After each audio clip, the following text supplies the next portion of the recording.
You had to be there. What an experience.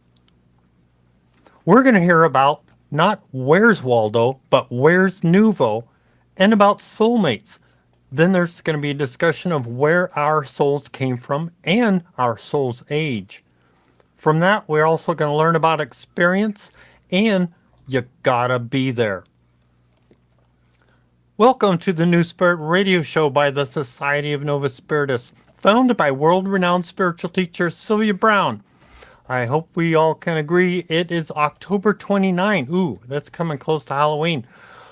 In 2025, coming to you live from California, both NorCal and SoCal are your hosts, Reverend Tom Bigley and Reverend Catherine Taylor, playing audio segments we call Messages from Spirit. Why? Helping you answer the fundamental question, what are we here for? These segments are recorded trance sessions from Francine, Sylvia's spirit guide. So for new people, Sylvia was a full trance medium, which means Sylvia contracted to let her and Francine's essences exchange places in Sylvia's body. And we think of our bodies being similar to a car. One driver gets out and another driver gets in. And this allowed Francine to share spiritual knowledge with us directly from the other side. On occasion, another master teacher and healer, a guide named Rahim, would exchange with Sylvia and present us with spiritual information as well. Francine and Rahim shared directly from sources like the Akashic Records, Mother and Father God, our spirit guides, Christ, and many others. And meanwhile, during trance, Sylvia would sit on a nice bench in a rose garden on the other side. And here are our hosts, Reverend Catherine Taylor and Reverend Tom Bigley. Hello, how's it going? We're going. I can see we're on YouTube. I trust we're on Facebook. We can ask Perfect. Listeners, hey, send us a post. Let us know that you see us and hear us. Wanted to share our agenda. For those of you that are new, welcome. A quick agenda, what we like to cover through here. There's lots of things. Why is it so long? Well, we like to start out with some announcements. Then we get into our favorite segment we call How Did You Use Novus Spiritus Philosophy? If you're familiar with it, start typing in the chat in the comments so we can share with each other on these. That's followed by special prayers and a moment of silence. Then we get into the trance segments. Then we'll get to hear a meditation by Sylvia. I'll talk about some closing notes. And later on, wait for it, the novena. It's a special prayer ceremony, and I'll talk about that when we get there. Then I encourage some appreciation, and that's concluded. We conclude with a prayer by Sylvia. Also, if you're interested in letting us know, because we're curious too, and so is everyone else, what did you get from this? What did you learn? What was your favorite part of this? At the very end, type it in the comments, and I'm happy to post it in the video, make that show up on the video. Our first step, though, is, where's the front of this thing? Lighting a candle. And by all means, where you are, it's a good thing to do. And maybe it's, there we go. And wherever you are, if it's a safe place to do so, share in the ceremony of this, or the ritual. In addition, if it's not, great, find one of those little fun flickery LED things. The candles recently are to the point, if you don't let them burn all the way down, if you go beyond half, then they won't light again or won't stay lit. Interesting. Announcements. Welcome to all the new subscribers and followers. Yes, the numbers are going up. That's appreciative. I'm not sure if you want to help others benefit from this content, but you can help by paying it forward and promoting this content. How? On Facebook, share, like, and follow. On YouTube, you can subscribe, give a thumbs up, and click on the bell. You can also donate. You can use a credit card, Venmo, or PayPal. Go to our website. You should get instructions or a way to go through that process. We also take Zelle. If you are familiar with Zelle, it's a money transfer system that's supported by the major banks. You can send funds to office@novus.org. Let's see. Oh, events. Guess what happened Monday? What happened Monday? We had an anniversary. It was our New Aw. Spirit Radio first live video stream. Was October Oh, 27 of 2021. How many years does that thankful. make us? 4. 5 minus 1 is 4. Man. Just started. Oh. We just decided to start and we started. Yes. I Yeah, remember that. go look at the YouTube post to see. No, I put it on Facebook and Yeah. YouTube. I put a Oh, that's right. post up saying, "Remember when?" I thought that was a what is that? A notice. I'm getting some notice that I can't read. Anyway, Nope. I don't know if you need a financial advisor for spiritual wealth, but like financial advisor helps plan for your future, Christopherine helps you plan for your soul's future. How? Get on the email list and you'll find out about question specials with email notifications. Facebook users, again, a reminder, these kind of videos, I believe, get deleted after 30 days. If you're looking for past video content, by all means, we got YouTube. In addition, for new Facebook users, if you want to be seen in our chat, your name seen in our chat, you can you gotta click on and accept the permissions. If you go in the descriptions and follow the link, it's what is it? Yeah, in the description there's a link about talkstudiostreamlabs.com/Facebook. Click on that, accept it, and that should be a one-time thing. There you go. All right. Announcements. Our favorite segment, well, my favorite, but then again, trances are always fun too. How did you use Novus Spiritus philosophy last week? I like to help offer to Kat. You can choose who's going to go first, who goes second, and who goes third. Sure. I suppose I'll volunteer to go first today. All right. So I have been I've been working on using the like all the variety of tools for helping transition myself into better states of health. That's going really well, and I noticed though something that was interesting, that I feel like this past month I have felt more run down and so just incredibly so tired. And it feels really, really out of character. And what came to mind was some different trances where they've talked about season changes dragging on people sometimes. Mm-hmm. And I've certainly felt, and it's because it started right when the season started to change. I was like, oh my goodness gracious, it's dragging so hard. And what I ended up doing this week that finally started to help take the edge off, because it's terrible brain fog. And now the TMS that I was telling you guys about, that has still worked, that has stuck and has been very, very effective. I will say that outright. But remind us TMS. TMS is the magnet therapy that Sylvia predicted. Yeah. And it stands for transcranial magnetic stimulation, is what the doctors have gone towards. But Sylvia predicted that they would use magnets in order to re-regulate parts of the brain that are understimulated, and so that's been a godsend.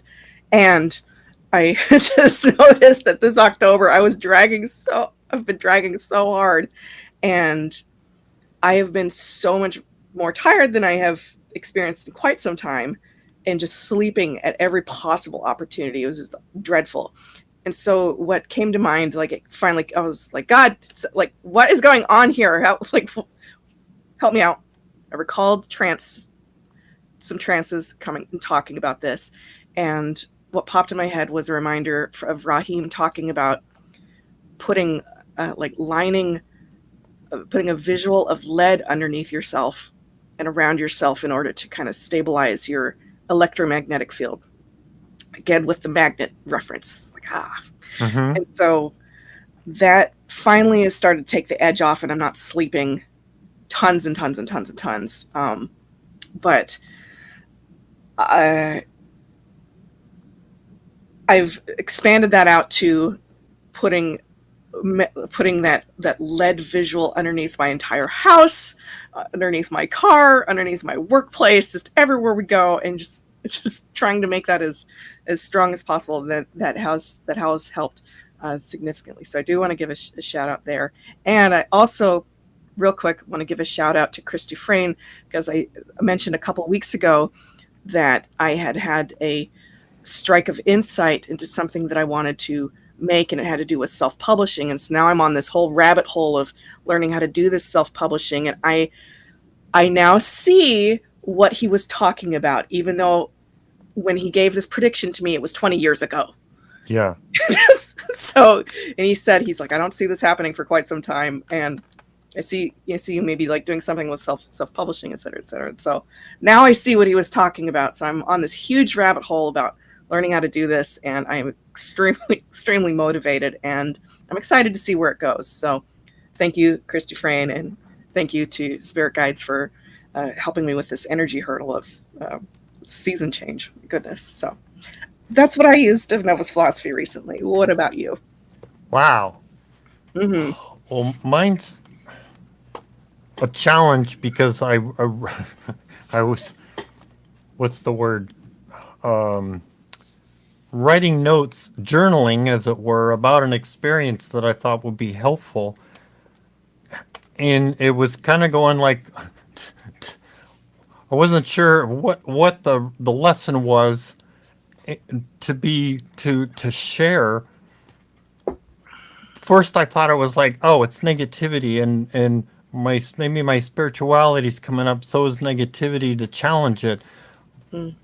But that wasn't it. It was also challenging my tolerance, my secondary theme of tolerance. Goodness. And I'm like, Mm-hmm. really? Really? Oh. What? Hello? And it's like, it was. Plus, I thought of, well, am I dealing with a dark entity? Am I gonna, we're supposed to just avoid these people, but given the situation, it's hard to avoid avoid the person. So I'm like, okay, what's the lesson here? And yes, I did. What was it? I didn't. Partly out of spite, I didn't elaborate on something, and some wording got how do you say, misunderstood. So because of lack of context, and so there's this back and forth of, oh, was it bad mouthing in emails, basically. And I'm like, okay, when are we going to end this? It's one of those, they said, I said, they said, I said, kind of, who said what first and who's going to say something last. So I was like, okay, what is the lesson here? And it turns out it seems like both a combination of advancement of spirituality, the negativity rises, but in that was also tolerance, that I could feel in the back of my mind I still wanted to be spiteful. And I was like, well, I know that's not a right way to do things. So that, there's the emotion and the intellect. The emotion, you feel the emotion, but then the intellect says, well, hello, that's not going to fly. That's something I can't do that anymore. That's because of where because of spirituality, because of what our philosophy talks about. So I was like, okay, now what do I do? Now how do I clear this up? How do I? And in the process, I could feel that, whenever I encountered having to communicate with this person, it's like, oh, my emotions, and I don't mean wanting to cry. My emotions welled up of like, oh, how dare you? How, those kind of, oh my gosh, well, the nerve of this, and those kind of intolerant injustice and all that kind of stuff was like escalating in my mind. I'm like, well, this is kind of pathetic. That's my thinking of, this isn't right. This I'm not encouraging this, but all of a sudden this energy, the thoughts, the emotions escalate, and I go, well, I'm the, I see the pattern, and it's not me. How do I stop this? And I was like, ultimately, it's like, okay, I get it. I see it. I got to stop doing this, but okay, what's the next step kind of thing? And uh, the energy disappeared. And I got an interesting email that said, "Oh, you just show this or say this about, and this wasn't expressed or that." And I was like, "Okay, great." So I wrote back with expressions, and it was like, "Okay, we're done." It was over. So it was a unique experience of kind of a combination of advancement of spirituality, but then the twist of, okay, if I'm going to do this, I also have to, I guess, let go of the intolerance, which then made me think about, Sylvia's secondary theme was, I think it was loner, Loner. Yeah. wanting to be alone, yet she, part of being what she wanted to do, doing what she wanted to do was not being alone. So I could, you know, I could get a glimpse of or a concept of what it would have been like for her to move forward and have to overcome and encounter and let go of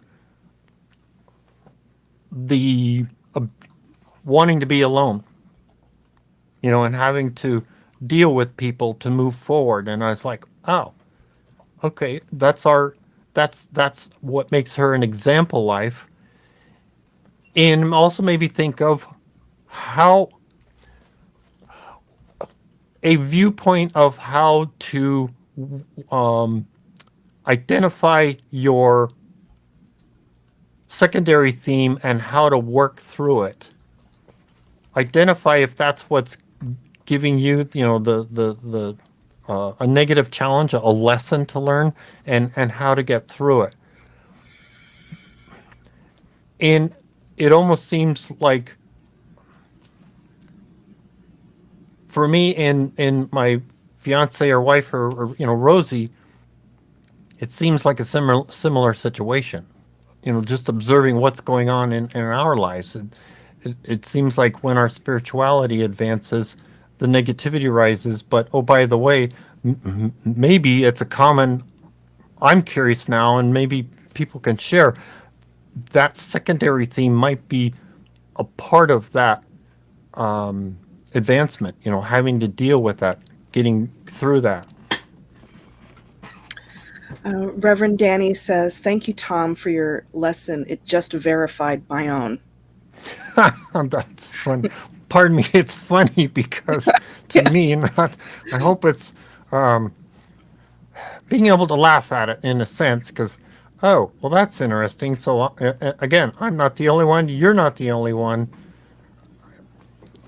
And sometimes I get nervous because it is. Chris was just telling us on several of his on the posts with him and Sylvia, you got to laugh at yourself. Mm-hmm. And so I'm. It's not out of insult. It's out of like, oh my gosh, really? And it's one of those. it was so extreme, you laugh until you cried, or you cried until you laughed. One of those kind of. Anyway, fun. Thank you for sharing that. That's I hope that is something for others to conjure up. Because conjure, I don't know if that's the right term, but learn, understand. I hope that helps people to step forward. And by all means, keep bugging your spirit guide to say, help point these things out for me. Help me understand what, make me aware of it in some form or other. Mm-hmm. I mean, the one helpful point is giving them permission to read your mind, which we either will hear or did hear about. Give them permission. And then also you have to learn to be quiet, quiet your mind, so you can recognize what's theirs and yours. Their thoughts, your thoughts, but also in line with that are the negative thoughts, the negative things. When that negative energy would pop up, I'm like, well, I was reading something, and then all of a sudden I would get enraged about something. I was like, well, that doesn't seem normal. I don't normally do that. So I don't know. Hopefully that's food for thought to help you discern and learn what the lesson is and how to get through it. Very, very wise, helpful thoughts.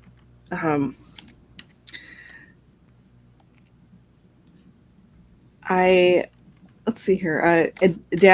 Reverend Danny says, I also have a secondary loner theme, and I realized I have to work with the public in my day job.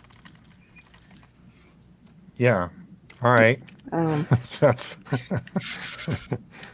paradoxical. Yeah, I have my secondary theme is a rejection, and I am constantly drawn towards like helper situations, and I have to, and it's just constantly like just taking the all the unhelpful things that come up with offering it, like you just offer help, and it's fine. Whatever happens after that is fine, and not taking it personally. Yeah. And it's fascinating to me how the secondary and primary themes just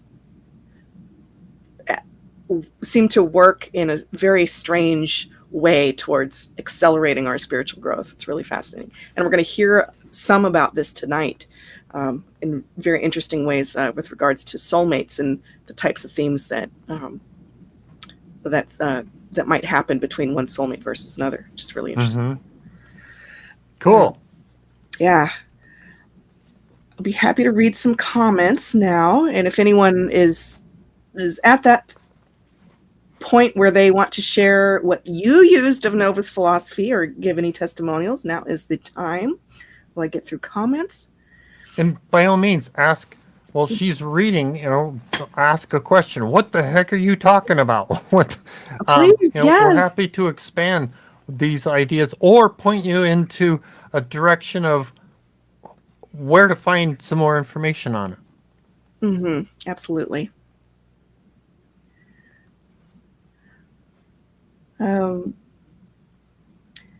Let's see here. Prayers for everyone in the path of Hurricane Melissa. Absolutely. We'll be glad to keep that in our special prayers. Make some time for that.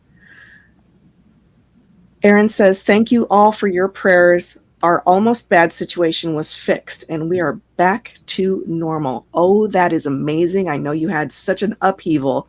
I'm so happy for you, and we'll keep praying for continued stability for you.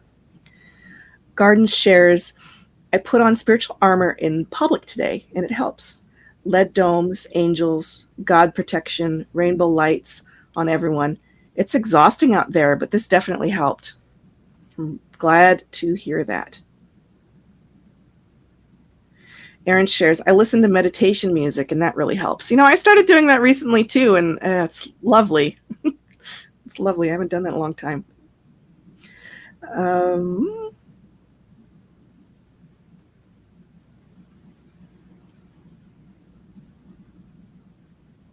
Carmita says, hi, everybody. I'm about to drive home. Just listening for now. Sending lots of love. Tons of love your way too, Carmita, and drive safe. And I always love your comments. And hope that you're having a good week. Cheryl says, I was caregiver for a woman with the beginning of dementia, and we talked about Novus teachings, and she was so happy, which made me happy. Oh, that is beautiful, and what a beautiful gift to give her. That's marvelous. Ramona shares, I asked Asna for miracles, and I see her performing them. I absolutely love her. And Ramona also follows that up by saying, and thank you all for your prayers for my son. He is doing better with his heart. He'll need another stent soon. We appreciate that so much, and we'll be very happy to pray for your son again. Absolutely.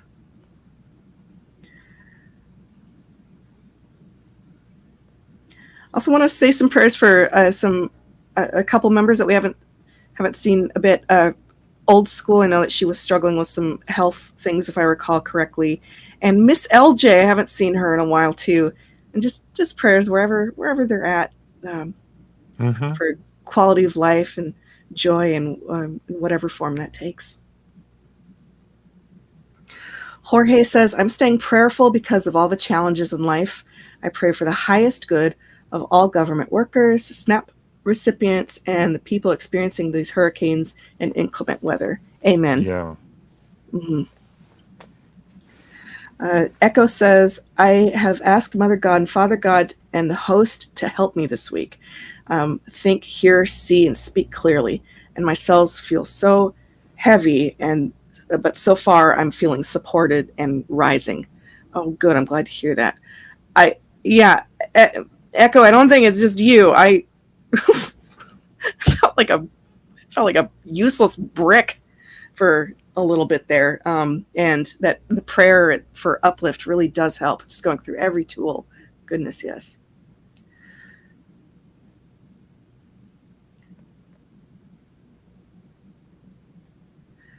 Echo says, Reverend Cat, that sounds like me. It really hurts the self-confidence. Yeah, if there's secondary rejection theme, it's tough. What Francine said about it, if for anyone struggling with any rejection, be it a theme or not, what Francine said is that the lesson is to walk away from the rejection. Just walk away from it. That's the goal, and that's the freedom.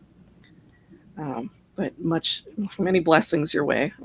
It does hurt the self-confidence, but I know for myself, when I touch in with my intention, and my intention is coming from a positive place, to just offer good, to make an attempt, and that's the best I can do, and then it's okay. Then it takes 99 times to get to 100. I'm okay with being number 32.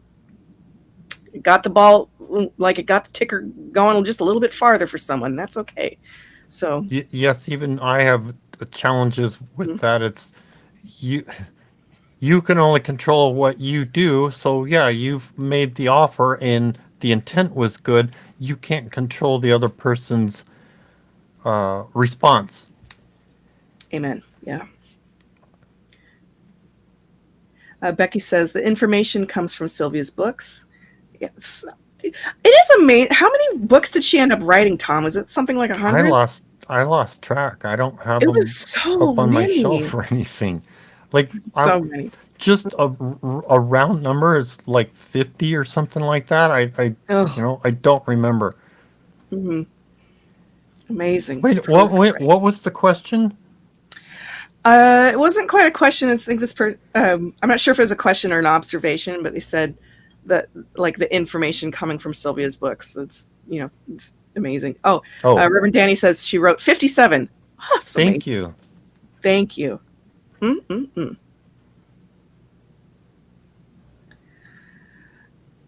And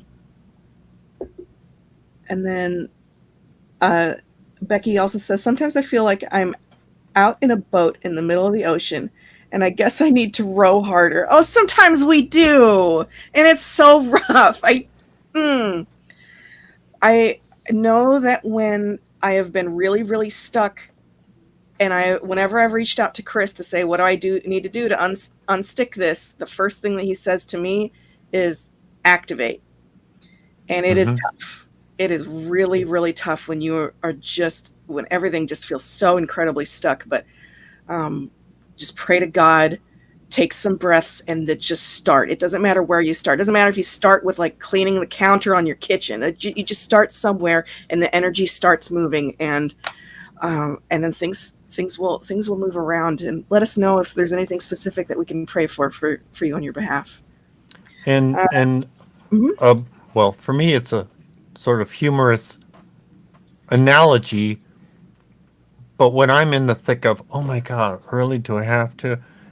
It's not as humorous. But the analogy is, how do you eat an elephant? One bite at a time. Bite at a time. That's right. Did you ever see The Martian, out of curiosity, with Matt Damon? Yes. At the I loved that movie, and at the very end, people he was giving a recount to people who obviously had not gone through the hell of being alone on a planet. Yeah. And he said, "You just start," and that stuck me. That really stuck me. Excuse me. You just start. You solve one problem, and that leads to solving another problem. And if you solve enough problems, you get to go home. It's like, well, isn't that just a wrapped up Gnostic like little saying right there? Which is true. Solve enough problems, then you get to have some peace afterwards. We get through a few more comments. Ron says, "That's so awesome, Kat. Thanks. Gonna use it." I'm glad. Hello to Lisa and longtime listener Tangela. Tangela and Ron have been with us for forever. It's just lovely folks. My goodness, gets me emotional. And yeah, okay. I think we're at a good spot with comments, and cool. We'll continue to read your comments as we go. I'm really excited for today's talk. Well, thanks.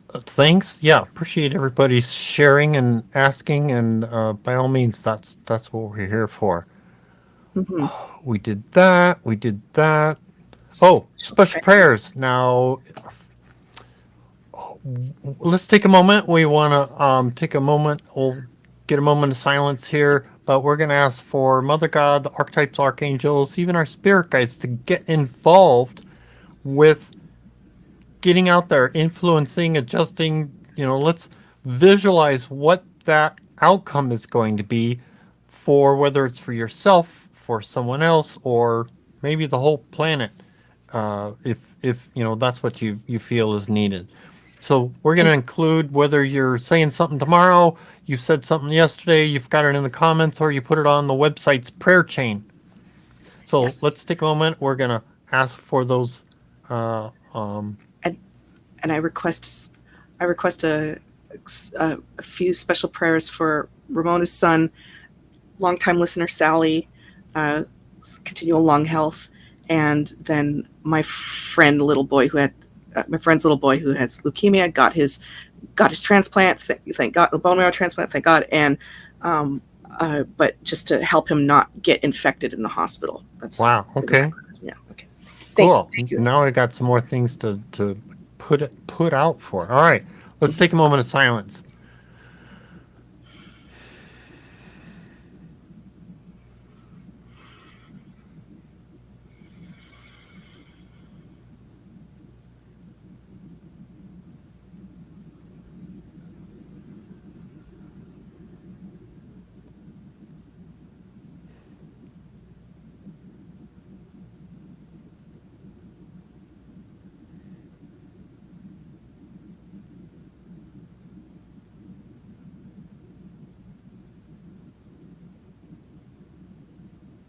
Amen. Amen. Of course, be the prayer. If you see a need, fill it. Amen. We did that. Thank you very much. What is that? Oh, okay. Fun. Now we got to the trance segments. We're ready for a description for the first trance. segment. All right. All right. So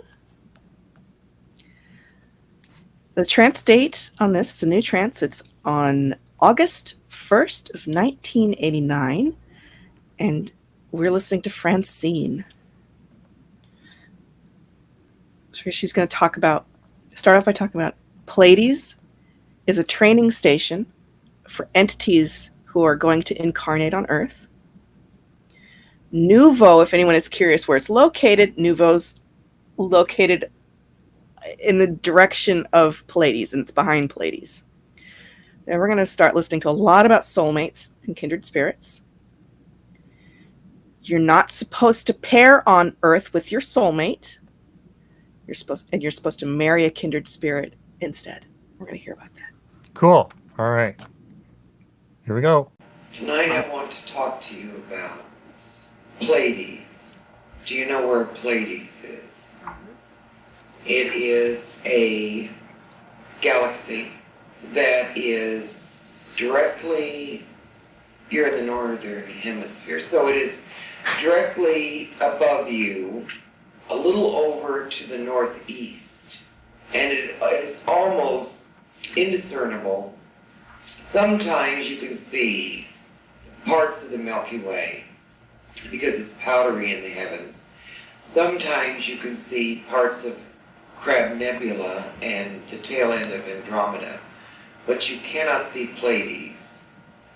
The only reason that I'm telling you this is because directly beyond Pleaides, if you want to know a geographical location of where Nuvo resides, it's directly beyond that.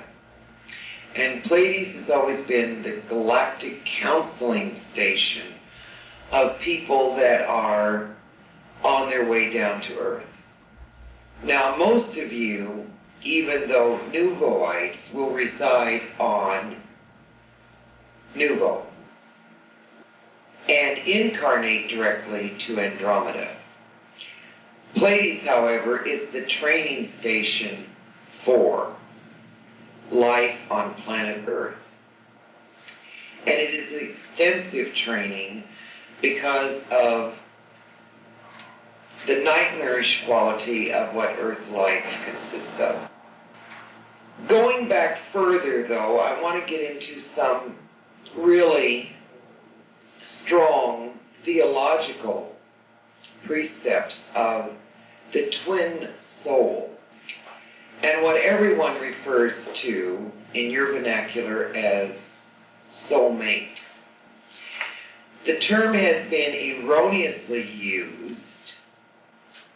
People have constantly in Earth life looked for their soulmate and always despondent over the fact that they have not found their soulmate after a period of 3 months to a year, realizing this isn't the person that could possibly be their soulmate.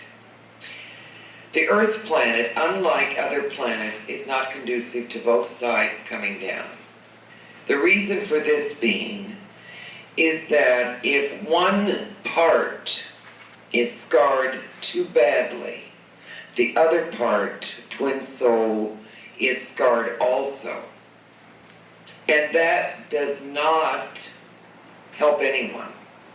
What usually happens is the soulmate stays on the other side to guard, love, guide, and be a partner to the spirit guide. Now, the soulmate does not guide and nudge as the spirit guide does, but gives that partner warming effect, if I can use that term. It is a feeling that you get sometimes when you're alone, but only briefly, in which there is a sense of euphoria, of a communion with yourself. That is the other side of God's self coming towards you. Now, many people interpret this as a visitation of God, and of course it is, because a soulmate carries the best of you, especially on the other side, and the most completeness of you. In other words, it's like having a precious jewel that you entrust with a friend while you have to go into battle. So the parts of your soul that you are fearful of having damaged too badly, you will leave with your twin soul. And that soul will carry these parts of you. In other words, if you have extensive sensitivity, you will leave some of that with the soulmate. If you have an ego that could be bruised too easily, you will leave that with the soulmate to protect it. There have been, of course, soulmates that have come down together, but it becomes very difficult because there is such an empathy bond that when the other's in pain, the other one will manifest it. I mean, literally. What you have mistakenly called Sometime kindred souls. Now, never mistake the fact that a kindred soul is not a 9 where a soulmate is a 10. A kindred soul is a soul that comes down with you that is of the same branch of the limb. There is no doubt that souls that are advancing on 6th level, 5th level, higher levels of which you all are on, will band together and have not much in common with a 3rd level entity. This is not out of elitist feelings. This is not out of being prejudiced. It's just the same as seniors in high school do not run around with kindergartners. That is not to say that kindergartners are not wondrous. They are. But it's like in life you find people that you feel more of an affinity with. Every soul that comes down will select a group of kindred spirits, if they're smart, to come with them. And when these magnets come together, then there is an instantaneous affinity. One should marry a kindred spirit. One should have a best friend as a kindred spirit.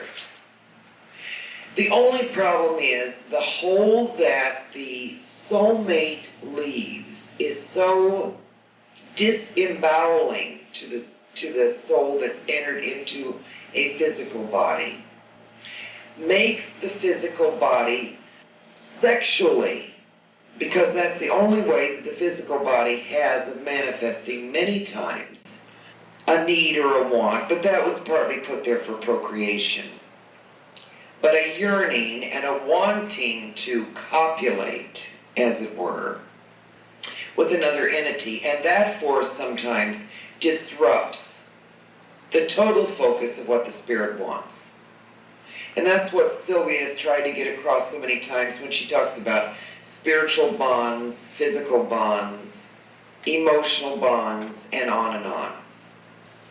The kindred soul is a soul that is the friend. It is a soul that loves you for the total summation of whatever you will do, whatever you are, and what you are becoming, with no qualifications on any of those.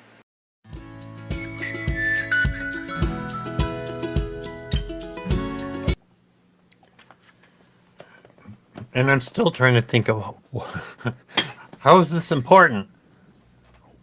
Well, maybe you want to go first. I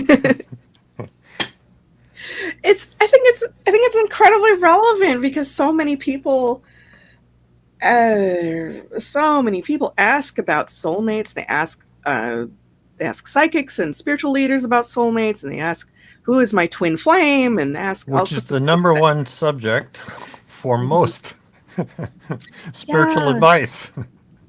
Yeah, and I think this is incredibly clarifying. First of all, it makes sense that if you're in the room with soulmate, that you would feel so intensely, and like it feels like people kind of inherently know that. They know, like, they've got this yearning, this deep, deep, deep yearning for this connection that a lot of people do go through in life. And they're like, it's just like this just isn't it. This just isn't it. This just isn't it.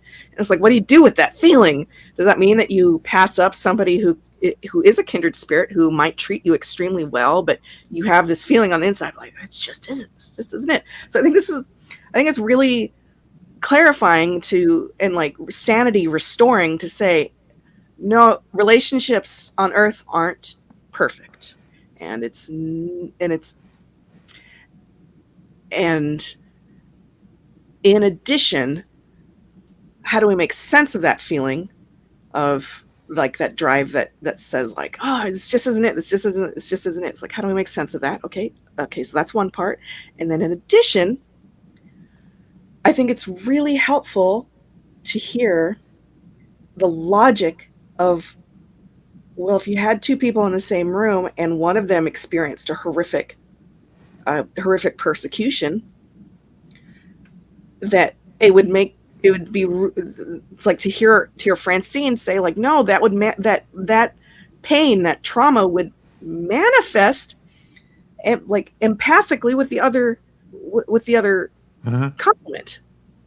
And then you have two people who are incapacitated, and that real damage like can happen to the soul of both of these people. Right.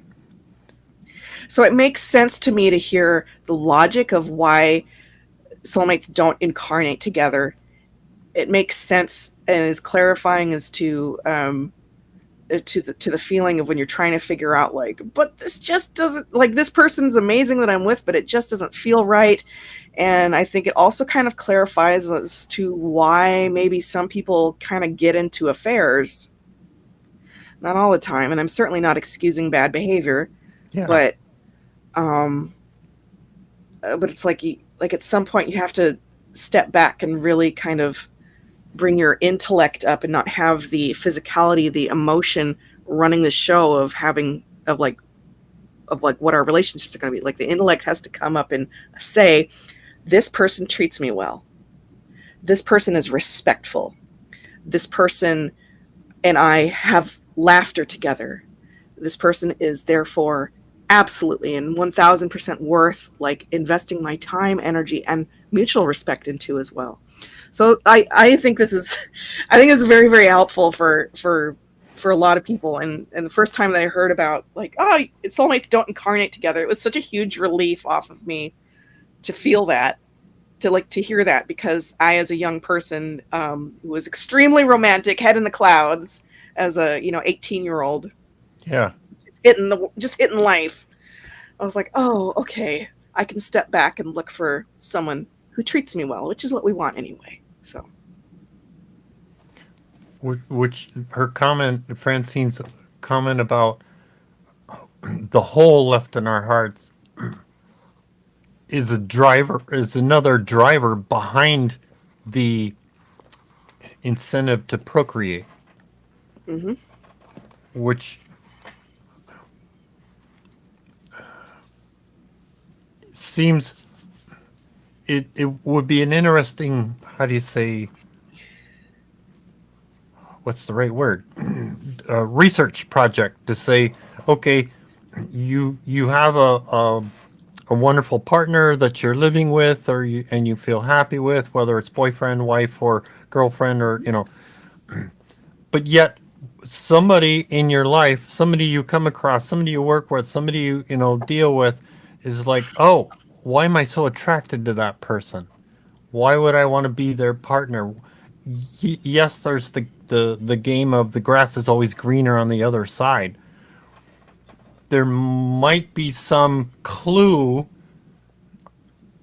and again, like you were saying, not encouraging bad behavior. It's more of, what is it about that person that is attractive to you? Could that be your missing link, that hole in your heart from missing your soulmate? Mm-hmm. Did that make any sense? No, it absolutely did. And Jorge points out too. Also, soulmates in life are not always romantic, and that's true. We've heard about this in some of Sylvia's books. That, for example, Jackie O's son was actually her soulmate, and there was another book that Sylvia wrote where I think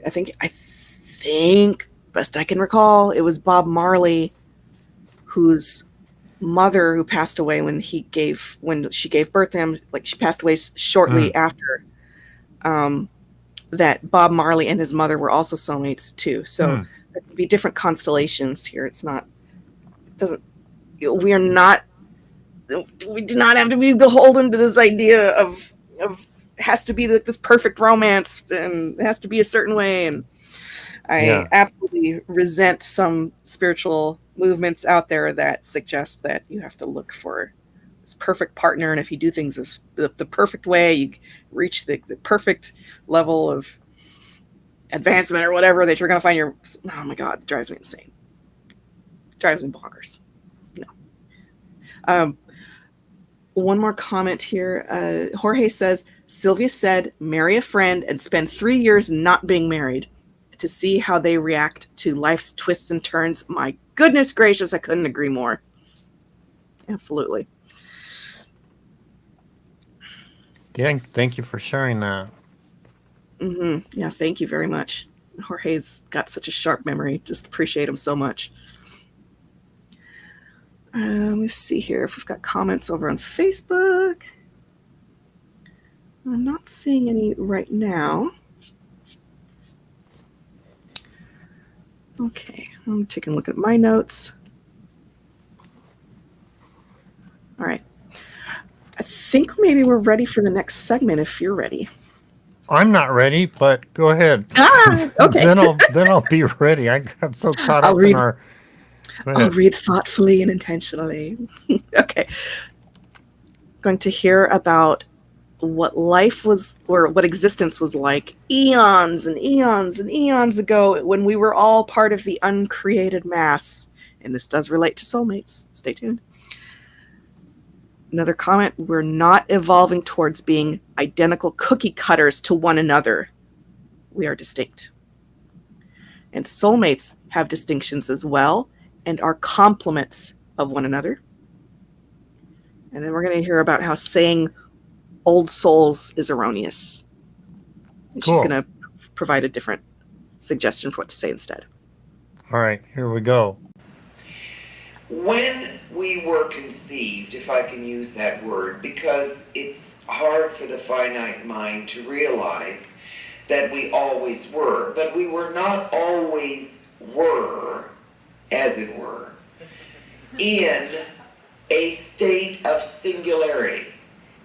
Eons of time back, more time than any entity I know can truly remember, we were part of an uncreated mass, but we still existed in many circles of light that were indigenous to our own souls. In other words, each cell, each molecule that was me or you contained in it its whole DNA. When we were spewed forth, as it were, to begin to be more individualistic so that we could come into life and come into a vehicle, we were made in dualities. We were made, as I have said to Sylvia, think of a monolith with a male and female facing each other. This is as old as time or religion. The yin, the yang, the male, the female, the emotion, the intellect, the feminine side of God, and the intellectual side of God. And every entity was more or less tubed down and literally peeled from each other. And from that moment on, because individuality, of course it had to be that way, because male and female, from the genetic strain of God, had to be made as twin souls to manifest the mother side of God as well as the father side of God. So not only are you many reproductions within your own mind, being male and female, intellect and emotion, but you also reproduce it in the other side of yourself, whether you are a male or a female. Yes.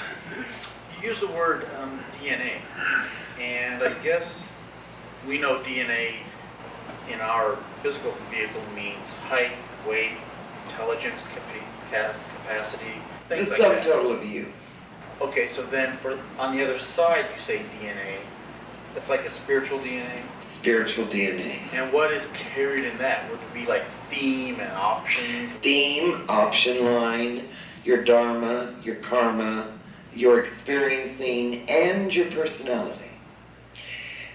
Different facets were,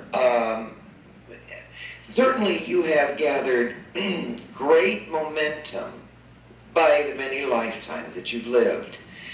But you basically started out, Sylvia always has had the same sense of humor. On the other side, in every life. You have had the same temperament in this life, in every life. It may be modified. Your likes have been pretty much the same. Your dislikes have stayed pretty much the same.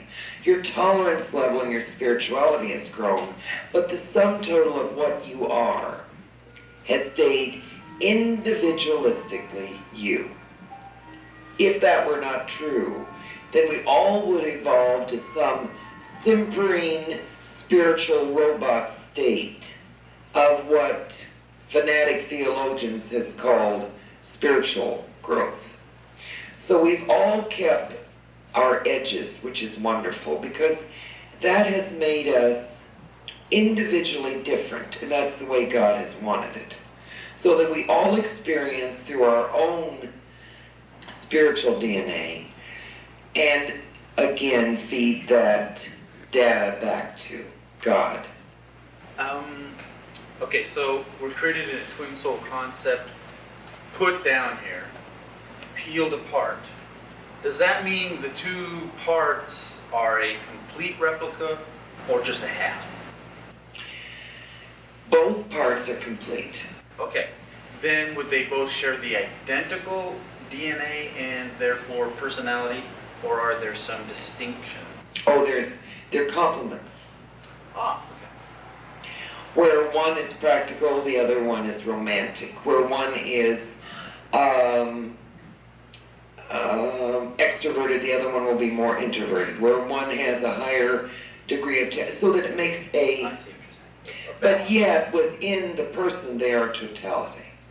But together they become dynamite.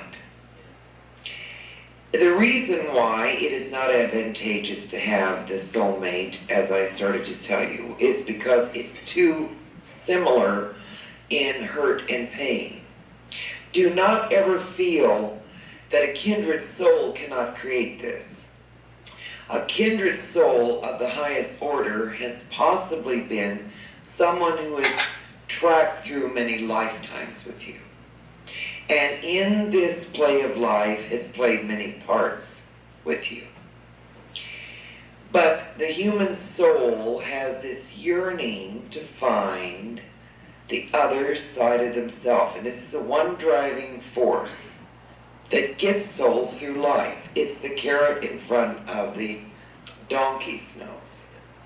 Now, you sitting out there that love someone may be happy that it's not the soulmate, or be very distressed that the person that you're with is not a soulmate. Please do not be.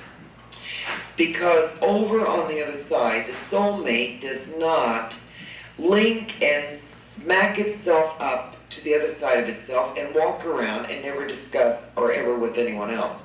That's ridiculous. It is only the way of identifying that you are a total and complete entity.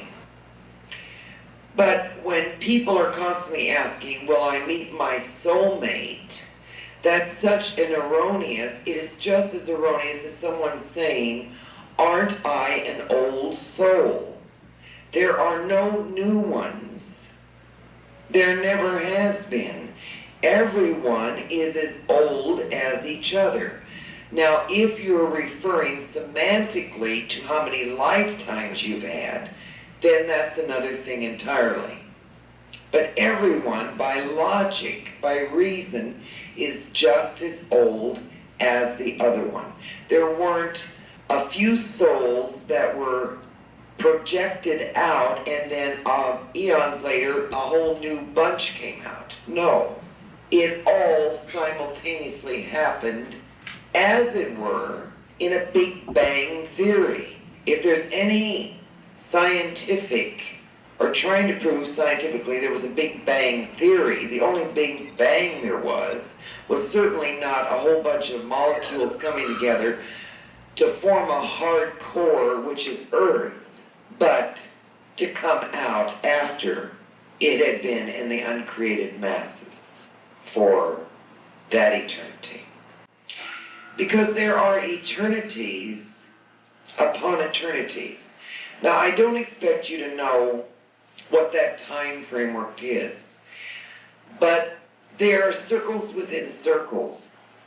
There was an eternity in which we were not created as individual souls, but yet we were these molecular entities. We were not in a spiritual glorified form for that eternity. We're in the seventh eternity.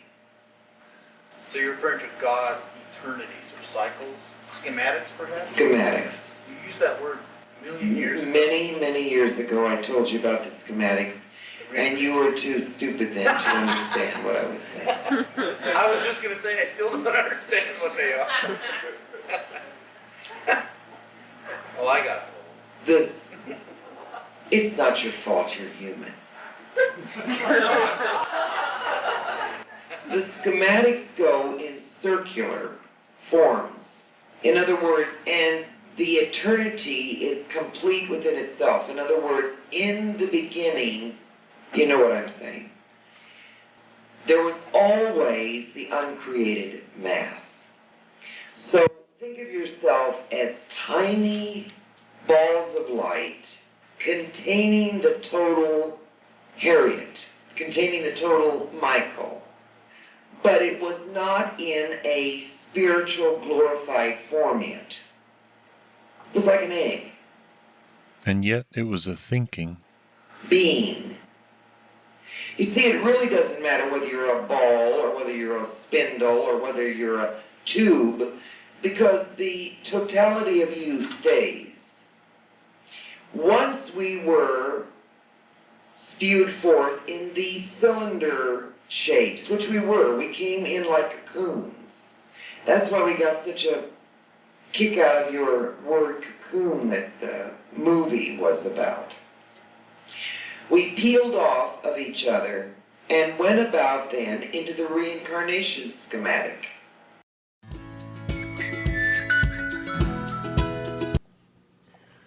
Which, as we incarnated from lifetime after lifetime, that was our molding. We learned our likes and dislikes, which is like shaping that lump of clay.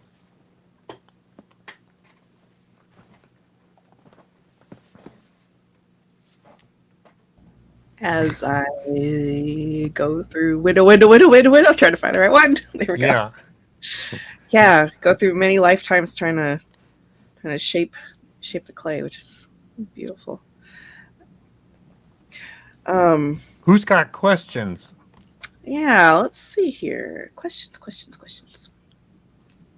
Or did everybody perfectly understand all that?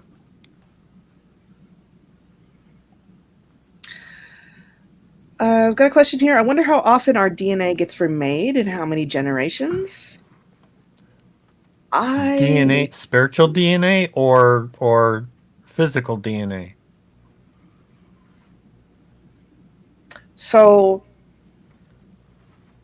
yeah, let's parse this out. So for our physical DNA, we're obviously through different lifetimes, we're going to look different, and we might have predispositions towards being tall, being short, maybe having lots of extra strength, or being a little bit more on the slight side. Like we'll have different predispositions for that. I know that we also do. I've heard that in our charts we do pick, like, have some say over picking genetics, and But the point is, we pick us for that lifetime. We've picked that one single life, lifetime. and that is a sequence, or family tree of DNA. Yes. So that is separate than spiritual DNA. So what she described as spiritual DNA is your personality, your most of the time general likes and dislikes, that seems to be stable, your sense of humor, that seems to be stable through lifetimes, which kind of makes me worry about some people, but maybe that's neither here nor there. There's also, in addition, the types of themes, like the inclinations of, like, I really, really, really want to learn how to, like, as much as I can about harmony, or I want to learn as much as I can about being a rescuer, Or entertaining people. or entertaining people, or using my talents for leadership or social manipulation for good, because there are people who've got some themes where you kind of look at it a little bit sideways, and but Chris has said that you can use them for tremendous good. Like, I've seen so many people who've got a warrior and humanitarian theme paired together, which sounds paradoxical, and yet it can be used for tremendous good.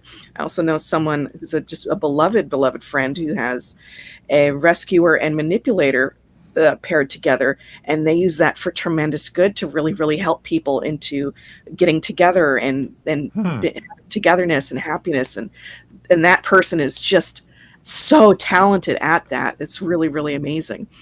So we can have these inclinations of things that we want to learn, things we want to experience, and that also goes into the spiritual DNA. So I hope that kind of helps. It's like, what is your personality on the inside? Your likes, your dislikes, your sense of humor, your level of curiosity, maybe your level of engagement, maybe if you're kind of more on the quirky side, or if you're more conservative and less curious, that might also play a part of it. And then please, yes.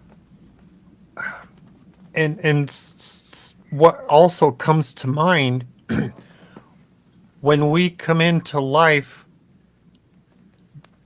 we've chosen a specific DNA, a family tree of DNA, but we bring our soul DNA with us. And that, in a sense, I want to say, for an analogy, and yes, there's the physical DNA, but we bring the spiritual DNA that also is a wrapping around that physical DNA. Our spirit comes, occupies this physical body, and those experiences that we've brought with us, the good and the bad, also affect the physical DNA. So if we've had, in a sense, if we've had a trauma in a past life that we have not overcome, have not dealt with, and it's still, affecting our soul, but we've come back into life to see if we can, like, undo that. That is part, to me, that's part of your spiritual DNA. That's also can affect your physical DNA. I'm trying to think of an example. If you've had if you couldn't get over an injustice, you might have ulcers for no apparent reason. You know, it's an emotional, it's spiritually emotional thing that's still going on in your mind. And it, you know, we know that stress can cause ulcers, or maybe somebody's gotten under your skin. You know, think of the, what's the word? Body verbiage. Thank you. That's the term I wanted to. Body verbiage. What's gotten under your skin? Who's gotten under your skin? Who's the pain in your neck? Absolutely. To me, that's the spiritual part of you, you know, wrapped over the physical and affecting the physical. Another point along those lines, we've heard that 11% of, what's the right way to phrase this? The 11% of what our physical body does is DNA. The other 88% is programming. Yeah. And that programming comes with us, or we learned it, or were affected by emotionally affected in that lifetime, or we brought something with us from a previous lifetime. Mm-hmm. Now let us know if that makes sense. You know, Yeah. if I've described that, you know, given a helpful analogy for that. Yes. Please do let us know. Some comments. Somebody asked, "How long is an eternity?" And oh my goodness, Forever? I think I break Sorry. one's brain. My brain will break if I try to. I don't know, man. It's forever. Yes, forever and always, and oh goodness, which thank God for, right? Well, It's amazing. that's what is considered, well, I guess, what are you thinking in terms of what do you think is forever? What is going on forever? What do you expect to it goes on forever? Which would be an interesting question, because that, to me, that gets into philosophical.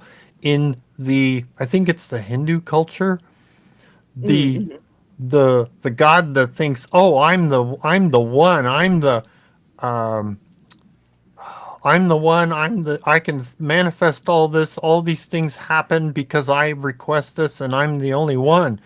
And the god above that says, no, look at all those other ants in line. Those are all the ones previous to you. It's a good And analogy. there's probably many more behind you. You're just in line with others. You're not the only one. So yeah, the line of ants goes in both directions. There were previous and there are more behind you. Mm-hmm. My mind will break if I can contemplate it for too long. But it is reassuring that things will always be. There will always be a future. That's very reassuring. Jorge asks, am I correct in remembering that you can switch soulmates? Yes. For another who's more compatible and as time has gone by. Yes. And it's interesting because Jorge also comments that Jesus and Mary Magdalene are soulmates. And yes, I recall, to the best that I can recall, he did have a different soulmate before his incarnation on Earth, and then ended up so close to Mary Magdalene that he petitioned for a soulmate switch to become soulmates with Mary Magdalene. That is the best that I can remember. And if anyone wants to fact check me on that, I'll be glad to go dig through my notes. Just let me know. But we're just about to hear more about that. Yes. And then Aaron says, yes, it does give me something further to think more on about the spiritual DNA versus physical DNA. So that's great. Yeah, that's great. Interesting stuff. I love talking about soulmate things. All right. So for our next segment, third segment for tonight, will be Francine has had many lives on other planets, but just one life on Earth. Male soulmates have to earn their female counterpart. And a quote, man cannot learn by grabbing knowledge and eating it. He has to go down and experience it. So we're going to hear about the book of Genesis as it relates to all this. So the apple wasn't enough The apple wasn't garner experience? Oh, it would be enough. That would be so nice. But we're here, making the best of it. All right, here we go. Marvelous. The schematic of going to other planets in glorifying bodies was one schematic. And I don't think I have them in order because it's been a long time since I went through them. But I can certainly read up on them again. I myself have only had one Earth life, but I have had many lives on other planetary systems. I don't want to come down into this Earth life. The schematic of going back to the other side and working Is a schematic unto itself, and then migrating again to other planets is another schematic, and then some choosing to go back into the molecular state is a final schematic. Now, from what I understand, most entities do not want to go into the uncreated mass again. Not because it's bad, only because they like the merging, the feeling, the glorified aspect of having a soul that has arms and legs and eyes. Yes. Francine, is the undeveloped mass, is that the 7th level? Yes, absolutely. It is the 7th level.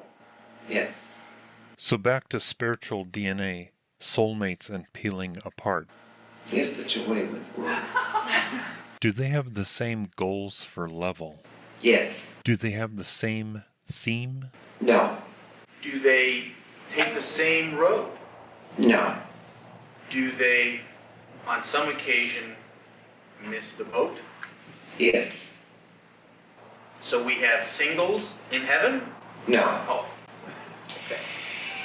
The male counterpart of the female soulmate must earn her. Now, I know that may sound funny because you say but they came together. But as everything is then, the minute you become incarnate, everything must be earned. You see, that's why if there's any book in the Bible that is so authentic, it is the book of Genesis. I don't mean the Adam and Eve silly stuff.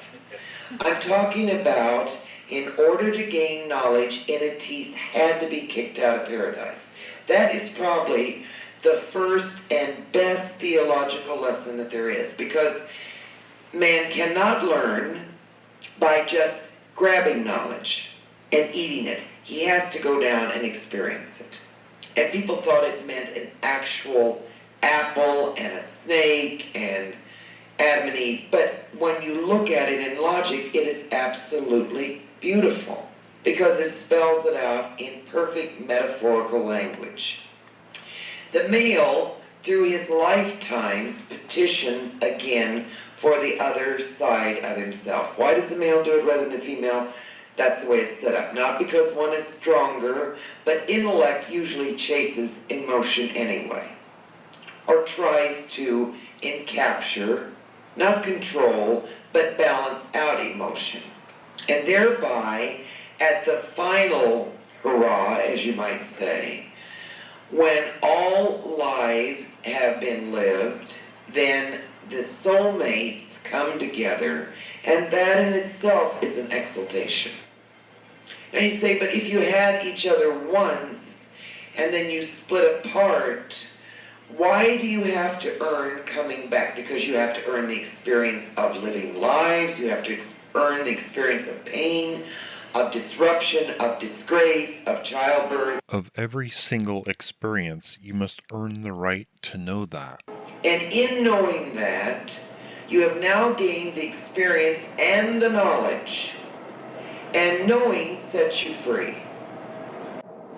There are some entities, few, too few to number, but there are few who choose not to go back and see men again with a soulmate. Now that shows you, beyond any shadow of a doubt, the true definitiveness of the personalities. That even on the other side, people still have their differences, and of course they still love each other, but do not choose to be or have the closeness that they once had. And so they do become very individualistic. And sometimes through life's experiences, as it is in a marriage, the soulmate, for some reason, because of the differences that they have experienced through their behavioral overlays, outgrows even the soulmate and becomes more advanced or less advanced. And there have been rare cases in which soulmates trade. Now, I don't want you to think this is a wife swapping or a husband swapping, but it's just that another entity fits Better, or a kindred soul, becomes far more important to the entity than the soulmate ever could be. Yes. If male and female counterparts are so diametrically opposed, how could they get along well together? I know I'm thinking on an earthly plane, but opposites attract but can't easily stay together because they make each other so miserable. There is the whole ingrained environmental, creative love there that binds them. In other words, it's like two hands put together and God's breath breathing upon them, which makes them so terribly in love with each other. So it works over there but not over here. That's right. And because it's absolutely true on your earth plane that opposites attract but similarities stay together. That's absolutely a fact. What I mean by opposite is that one is more practical, one is more, like I said, more romantic. One creates a when one is frantic, the other one stabilizes, that kind of opposite. Not one is Republican, one is Democrat, one is Lutheran, one is... No. In the spiritual realm, they are both totally in agreement with their love and their adoration and their love of music and beauty, and all the things they love are in total harmony with each other. But the themes can be different? Yes, because you see, the themes only are pertinent to earth life. See, you don't need themes on the other side. Because you're not bucking up against anything, and even though you're constantly learning and research. Like, for instance, today, in your day's time, I went, from the last time I saw you, I've taken 16 classes. Now you may say, oh, but that's so much. No, it's not, because we do not have time. We do not have hourly chiming things. We do not have a dinner hour. We do not have to be anywhere. We don't have to make dinner or have anybody expecting us anywhere, because everyone knows where we're at. You see, when you begin to talk in the simplistic terms like that, your mind can't even comprehend. Even to you saying that when the thought in your subconscious is when you leave here, you're going to have to lift your body up, walk down the hall to the stairs or elevator, get in the car. I mean, you have to think yourself home. You have to think yourself to get into bed. You have to walk yourself to... See, there's no such a... We don't understand. We do in life, but we have no relationship to that. So we do not have to sleep. Although sometimes we have periods in which we like to recline and read, but there is no bodily functions that need to be attended to, even though we have perfect bodies.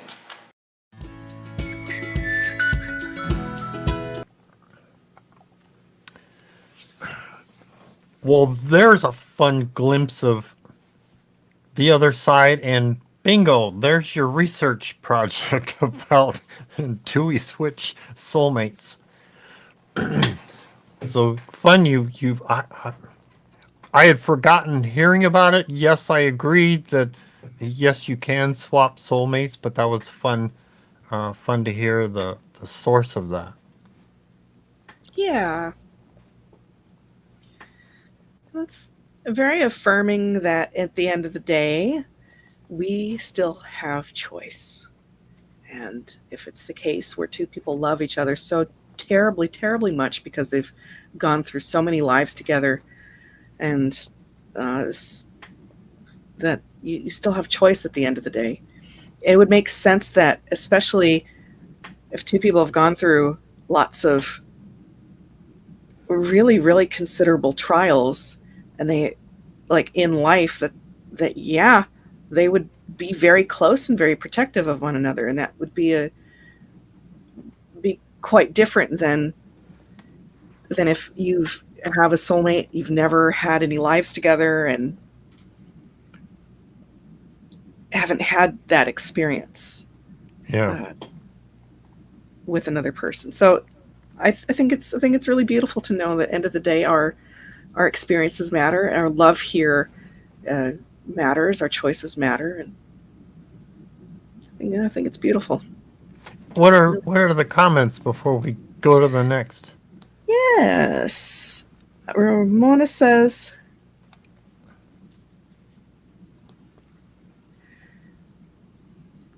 some folks are just chatting between themselves, and that's lovely. Now, heads forward. No, it's, Just kidding. yeah. I don't think that we've got this like a ton of comments just on this, but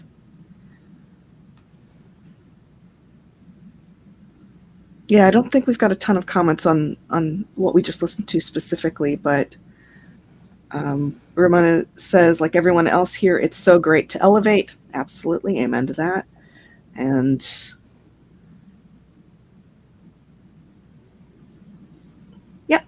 yeah, I think that's good. Which is fun. Well, good. I'm glad people are seem to be getting this.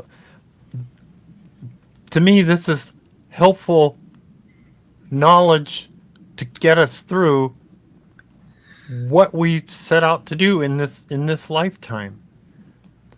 It might not make sense now. It didn't for me when I was sitting through these and listening to these when they were recorded. It's like, oh, that's fascinating. What does it mean? What's it good for me? That's where I was at that time. And it's like, okay, part of it's years later, part of it's like the next day. Oh, and I was challenged to even ask questions about this material, in during the trance. Other people were great about coming up, and to me it was like, oh, I'm just absorbing all this, and so it's gonna be something fun to spark a memory for you in the future when a lesson comes up. And tell your spirit guide, hey, help me understand this. What does this mean? What is this? How does this fit for me? Yeah, fascinating. Anyone ready for a meditation? I think so. All right. I certainly am. All right. Well, now it's time to find a comfortable place to sit with your feet flat on the floor and your palms upward on your lap to receive that wonderful healing energy. For those of you that need to pay attention to what you're doing, don't pay attention to us, but by all means come back and listen to these wonderful meditations in the on-demand. And for the rest of us, we're going to get some form of rejuvenation. Find a comfortable position, sitting in a chair, with your feet flat on the floor and your palms upward on your lap.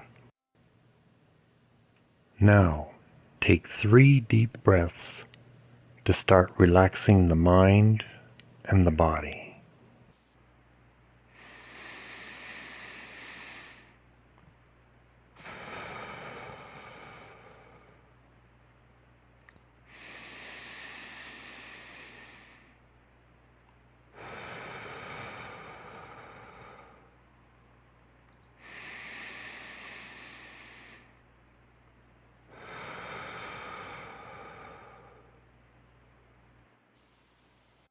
Now, when you are ready, close your eyes.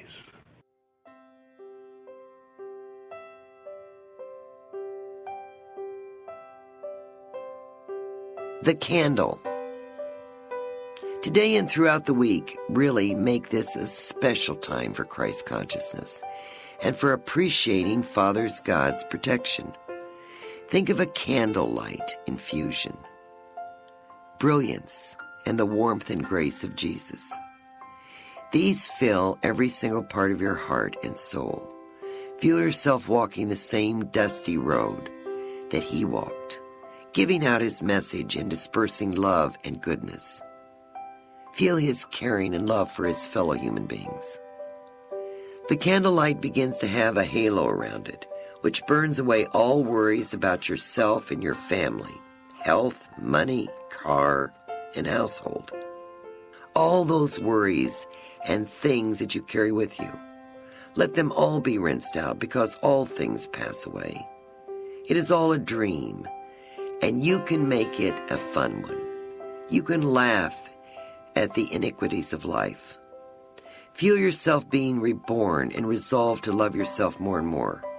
Take the edge off your impatience and realize that the true reason for your life is to experience for God. Feel a rainbow of color now spreading through you. The green of healing, the gold of Mother Asna, the purple of spirituality, and the white light beaming down.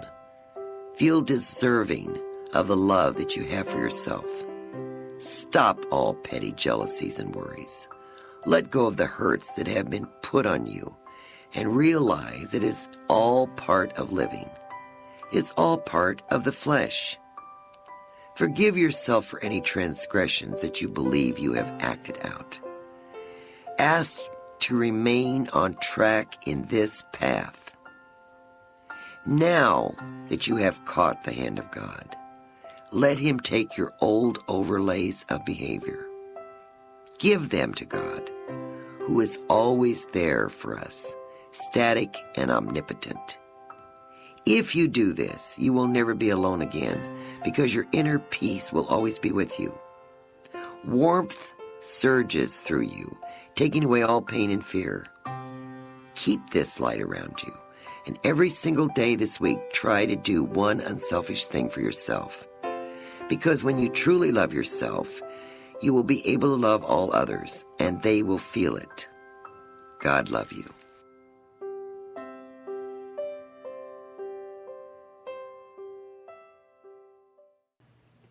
Now, on the count of 3, come all the way back to full alertness.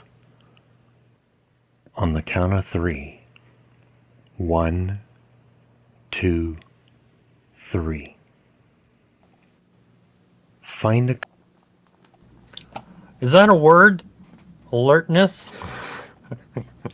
We all know what it means. Yes. I still see. That's when I don't understand. Lucid. Lucid to me sounds like you're halfway back. When, by definition, it means you're alert and you're aware and you're. Oh well, that's just my. All right, what are we doing? We're supposed to do. We did that. We did a meditation. So, if you have any questions about what we shared, feel free to post in chat. We do appreciate what you shared. You can email us questions to find out more at newspirit@novus.org.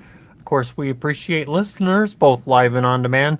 Show your appreciation for New Spirit Radio by sharing, liking, and subscribing.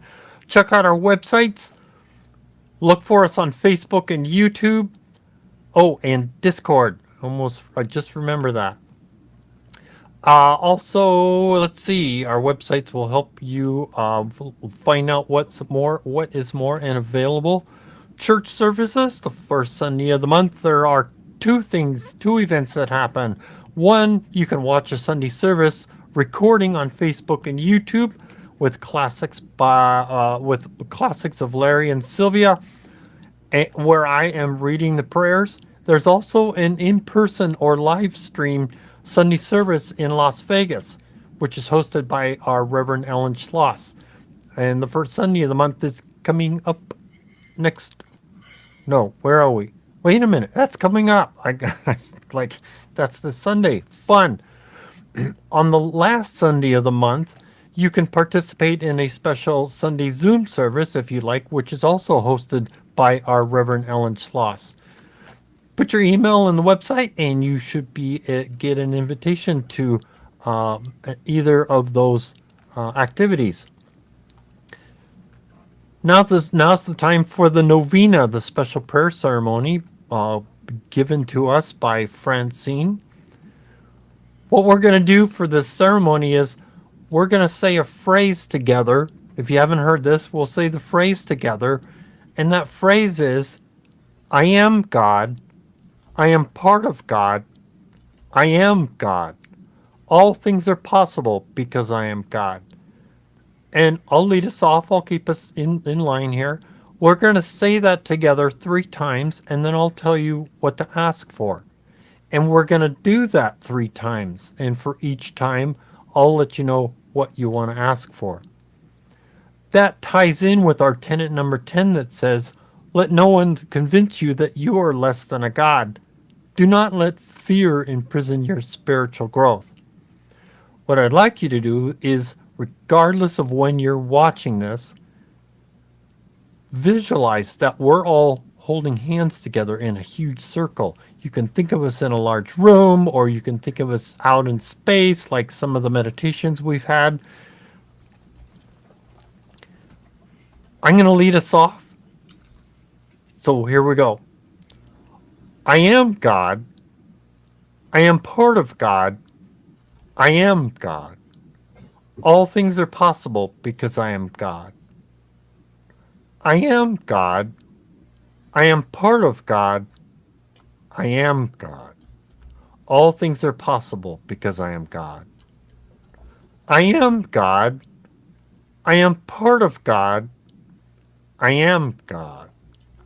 All things are possible because I am God. Now ask for things for yourself.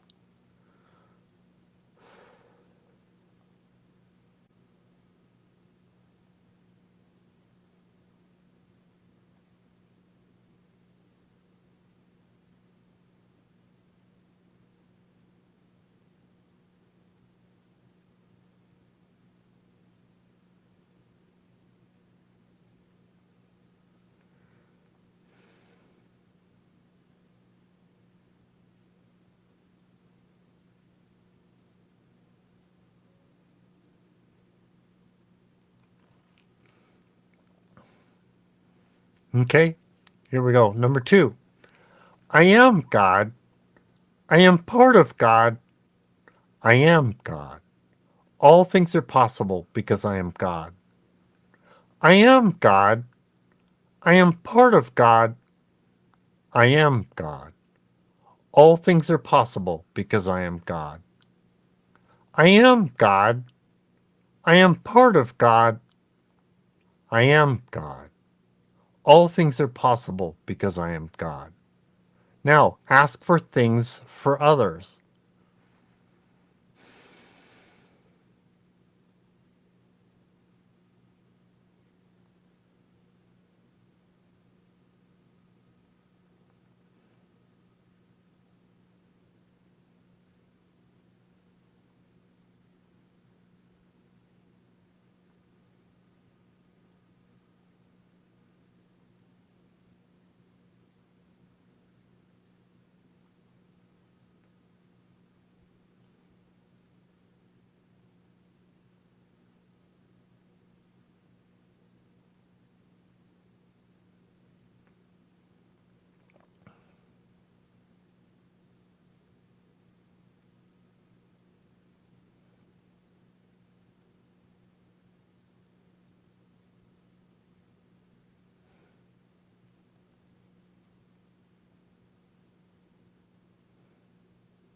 Okay, and the last one.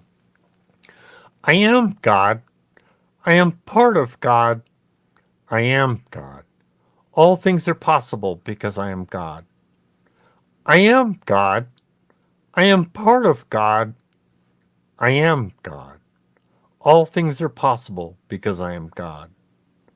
I am God. I am part of God. I am God. All things are possible because I am God. Now, picture our light going out like a beacon of light for others seeking this spiritual knowledge. Think of something you appreciate from last week so you can carry that thought through next week to help keep you mentally appreciative, positive, and uplifted.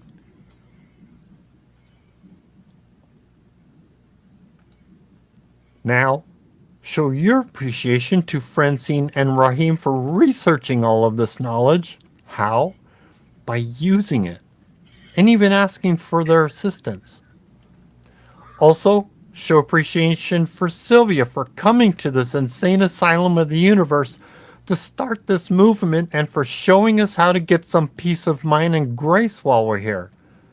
Asna for helping us and protecting us, and Father God for providing us the most prestigious school for us to experience, learn, and satisfy our unique spark of curiosity. Appreciate Bob Ingle for what he does in the background, and I'm very appreciative of Sammy and Javon for our wonderful theme music. Writing, setup, and hosting is Reverend Catherine Taylor. Editing, technical direction, and hosting is Reverend Tom Bigley. And now, a prayer by Sylvia.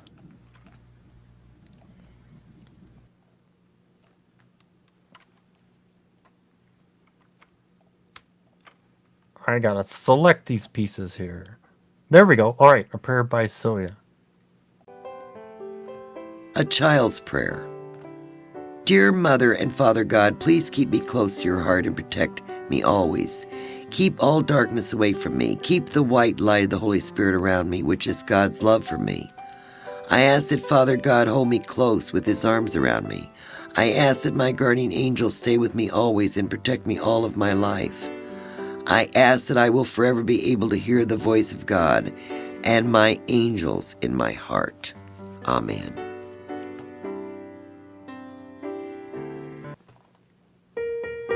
And Kat's gonna tell us. So grateful for everyone listening out there. I hope that you petition for ongoing prosperity for yourselves. Thank you very well. Good night. And tell us, post in the comments what you felt or favored tonight. All praise Absolutely. to the Father. We were so unaware that through the years you've shed your tears for all the pain we bear. Oh, Asna, how we love you. Place no one above you.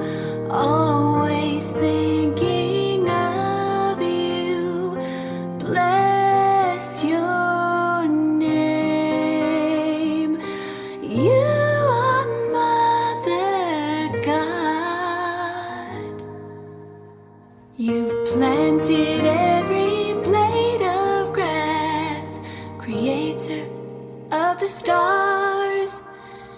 And when I'm feeling down and out, you mend my broken heart. So now I sing this song of thanks because of who you are. Oh, Asna, how we love you. Place no one above you. Always thinking of you. Bless your name. You are Mother God.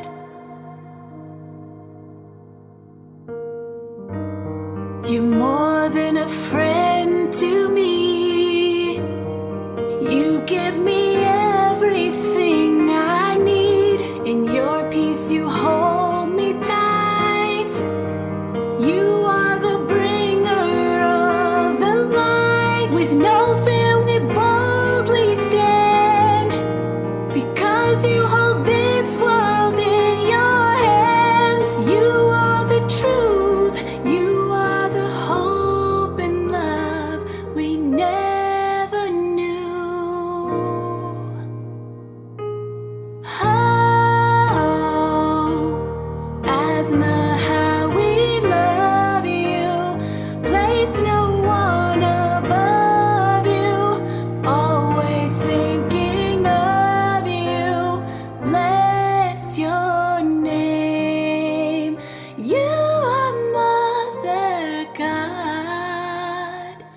my